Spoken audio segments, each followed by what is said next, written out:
Pemirsa, Kabupaten Ogan Ilir akan memiliki ikon baru, yaitu Masjid An-Nur yang berada di Komplek Perkantoran Terpadu Tanjung Senai dan akan direnovasi.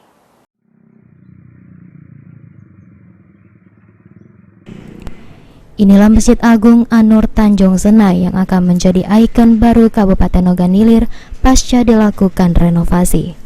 Bupati Ogan Ilir Pancawijaya Akbar mengatakan, total anggaran yang akan digunakan untuk renovasi Masjid Agung An-Nur Tanjung Senai sebesar 15 miliar rupiah yang berasal dari bantuan Gubernur Sumatera Selatan. Untuk tahun 2023 ini direncanakan akan dikucurkan terlebih dahulu 5 miliar rupiah untuk merenovasi interior Masjid Agung Tanjung Senai.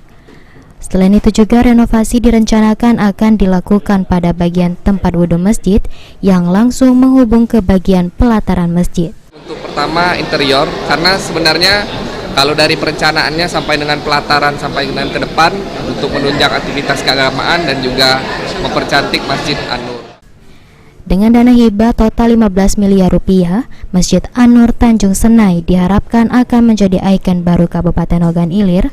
Selama proses renovasi, masjid akan ditutup secara total. Bagi masyarakat yang akan sholat akan dialihkan ke ruang serbaguna Kompleks Perkantoran Bupati Ogan Ilir. Ahmad Romawi, PAL TV.